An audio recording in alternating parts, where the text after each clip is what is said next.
Assalamualaikum warahmatullahi wabarakatuh. Apa kabar sahabat YouTube? Semoga semuanya dalam keadaan sehat. Amin ya rabbal alamin. Kembali bersama saya dalam materi kebekaan. Kali ini kita akan bersama-sama membahas tentang implementasi kurikulum merdeka dalam bimbingan dan konseling. Sebelum itu, sahabat guru BK dimanapun berada, jangan lupa like, subscribe, dan share.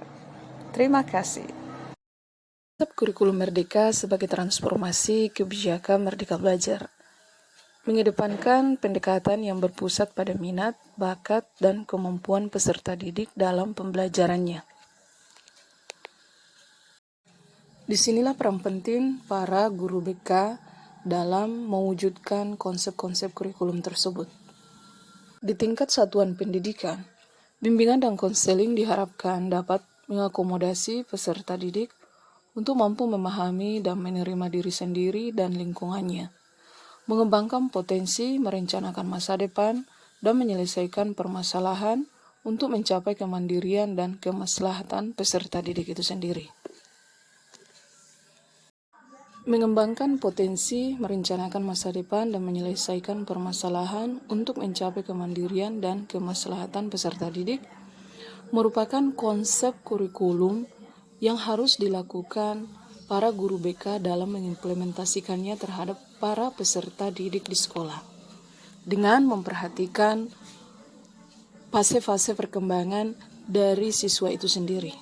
Kurikulum merdeka yang bersifat fleksibel didasarkan pada pemikiran Ki Hajar Dewantara, yakni bahwa maksud pengajaran dan pendidikan yang berguna untuk peri kehidupan bersama ialah memerdekakan manusia sebagai bagian dari persatuan rakyat.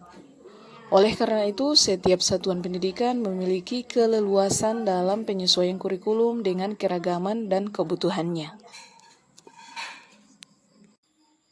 Salah satunya adalah dengan mengimplementasikan profil pelajar Pancasila sebagai bagian dari pendidikan dan penguatan karakter peserta didik. Profil pelajar Pancasila ini merupakan dasar bagi satuan pendidikan untuk memberikan layanan bimbingan dan konseling. Sejalan dengan filosofi pendidikan yang dicetuskan oleh Ki Hajar Dewantara, bahwa sebagai orang dewasa, pendidik, baik itu guru BK dan guru lain, harus menjadi teladan bagi peserta didik. Ingarsa suntulada, yang artinya guru BK menjadi teladan, dan ingmadia mangun karsa, yaitu guru BK menginspirasi, menguatkan, motivasi serta memfasilitasi setiap peserta didik untuk mencapai tingkat perkembangan yang optimal, yaitu perkembangan cipta, rasa, dan karsa. Selain itu, bimbingan dan konseling berperan sebagai penyambung suara peserta didik, yang artinya tuturi handayani. Kemudian kita lanjut pada prinsip dasar layanan bimbingan dan konseling. Dalam melaksanakan layanan BK dengan capaian terwujudnya profil pelajar Pancasila, berikut adalah beberapa prinsip yang perlu menjadi acuan. Membangun inklusivitas.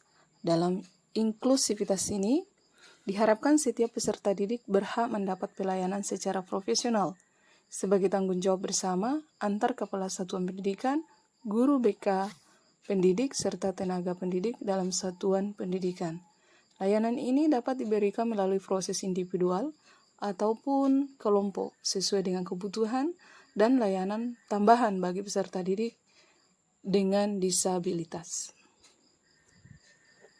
Layanan BK merupakan bagian integral dari proses pendidikan yang tak kalah penting, yang merupakan roh dari pelaksanaan pelayanan pendidikan dari segi psikologis dan mental anak. Kemudian, setiap peserta didik memiliki hak untuk dihargai dan diperlakukan sama. Layanan diperuntukkan bagi semua dan tidak diskriminatif. Prinsip layanan BK yang kedua yaitu mencapai perkembangan yang optimal, di mana setiap peserta didik memiliki nilai-nilai positif yang perlu dioptimalkan.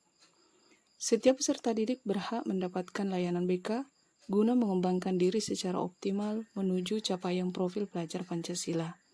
Selain itu, peserta didik didorong untuk mengambil dan merealisasikan keputusan secara bertanggung jawab sesuai dengan situasinya, bersifat fleksibel dan adaptif, serta berkelanjutan sesuai kebutuhan. Setiap peserta didik berhak memiliki pilihan yang difokuskan pada pengembangan minat, bakat, dan karir masa depan mereka. Demikian penjelasan singkat perihal filosofi dan prinsip dasar bimbingan dan konseling dalam transformasi kurikulum merdeka. Terima kasih telah menonton video kami.